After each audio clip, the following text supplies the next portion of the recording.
আমরা কথায় কথায় বলি জনগণ রাষ্ট্রের মালিক, সেটি নিশ্চিত করা কিন্তু আপনাদের দায়িত্বের একটি অংশ বলে আমি মনে করি। সরকারি কর্মকর্তাদেরকে দৌড়ের উপরে রেখেছেন মাননীয় প্রধানমন্ত্রী তারেক রহমান। সরকারি যারা চাকরিজীবী আছেন, সরকারি যারা কর্মকর্তা আছেন, যেখানে দেশের জনগণ সেবা নিতে যান, সার্ভিস দিতে যান, সেই প্রতিষ্ঠানগুলোকে রীতিমতো দৌড় নয় 301 কিলোমিটার বেগে দৌড়ের উপরে রেখেছেন মাননীয় প্রধানমন্ত্রী জনাব তারেক রহমান। সাবাস মাননীয় প্রধানমন্ত্রী, সাবাস। যেখানে হচ্ছে জনগণ সেবা নিতে যায়, সেখানে যেহেতু জনগণ তথাকথিত কথায় কথায় বলি আমরা যে আমি দেশের মালিক, কিংবা দেশের জনগণ হচ্ছে দেশের মালিক, তাহলে দেশের মানুষ যেন দেশের মতোই সেবা পায়, যেন ফিল করে যে যেই ব্যক্তিটা যায় সার্ভিস দিতে সরকারি, যেন সে ফিল করে যে না, সে এই দেশেরই মালিক। হ্যালো এভরিওয়ান, আসসালামু আলাইকুম। শিমুল আছি আপনাদের সঙ্গে। কি প্রধানমন্ত্রী পাইছি রে ভাই আমরা, হ্যাঁ।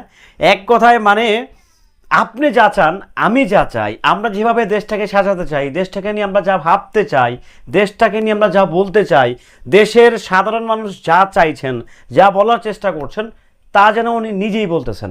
মানে সাধারণ মানুষের রিপ্রেজেন্টেটিভ হয়ে দাঁড়াইছেন প্রধানমন্ত্রী তারেক রহমান। দেখেন, আমরা যখন বিভিন্ন সরকারি অফিসে সার্ভিস দিতে যাই, বিভিন্ন অনেক সেবাই তো আছে সরকারি, কিন্তু অনেক হাজার হাজার সেবা আছে, মানে অনেক সেবা, এটা আসলে গুণে শেষ করা যাবে না। তো আমরা কি দেখতাম, আমরা কি দেখি, ঘন্টার পর ঘন্টা সিরিয়াল, ঘন্টার পর ঘন্টা লাইন, ঘন্টার পর ঘন্টা, মানে অফিসার আসে নাই, অথচ 6টা বাজে গিয়ে বসে আছে। আপনারা নিশ্চয়ই খেয়াল করছেন, বিএনপি সরকার আসার পর এগুলোরে কিন্তু রীতিমতো পাছার নিচে লাঠি মেরে দাঁড় করে রাখছে। অফিস টাইম 7টা, তুমি কেন 7টা 10-এ আসলা, তার তুমি সাসপেন্ড, তুমি ওএসডি, তুমি দৌড়ের উপরে, তুমি পাংখা।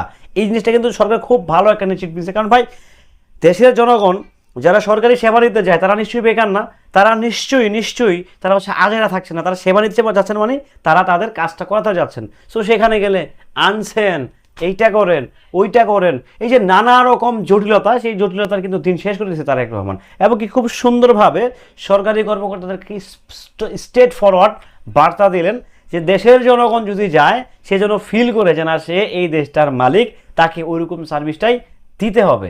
চিন্তা করেন একটা ভাই, কোন লেভেলের মানুষ উনি। আসলে দেখেন, একটা মানুষ যখন, যেহেতু মাননীয় প্রধানমন্ত্রী দীর্ঘ 17টা বছর হচ্ছে উনি লন্ডনে ছিলেন, সো সেখানকার যে কালচার, সেখানকার যে পরিবেশ, সো উনি এটাই মেবি উনি অ্যাডপ্ট করেছেন। কারণ দেখেন, আমার কথা হচ্ছে মেবি আমার মনে হয় যে ওনার কথা হচ্ছে যে আরে ভাই, এই দেশের সরকার উইদাউট বডিগার্ডে হাঁটতেছে, সিঙ্গেলে হাঁটতেছে, যা ইচ্ছা তা করতেছে, কফি খাচ্ছে, চা খাচ্ছে, রাস্তাঘাটে চলাফেরা করতেছে, ব্যায়াম করতেছে, জিম করে এক্সারসাইজ করতেছে, তাহলে আমাদের কেন এত কিছু?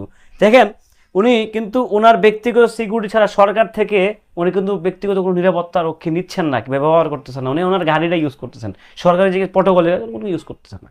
তো যাই হোক, আমার যেটা মনে হয়, মাননীয় প্রধানমন্ত্রী জনাব তারেক রহমান যেসব উদ্যোগ নিচ্ছেন জাতির উদ্দেশ্যে বা জনগণের উদ্দেশ্যে, দিস ইজ আউটস্ট্যান্ডিং। এবং কি এই ধারাবাহিকতা যদি দেশের জন্য অব্যাহত থাকে, সেটা আসলে উনি যে কোথায় যাবেন, কিংবা বাংলাদেশ যে কোথায় যাচ্ছে, কোন লেভেলে কি করতে যাচ্ছে, সেটা জাস্ট সময়ের বাকি। আপনারা বিশ্বাস করেন, এই দেশ অনেক দূর যাবে, এই দেশ এত দূর যাবে যে আমি আপনি কল্পনা করতে পারতেছি না। যাই হোক, ভালো থাকবেন, সুস্থ থাকবেন, নিত্য নতুন আপডেট পেতে কিন্তু আমার সঙ্গেই থাকবেন।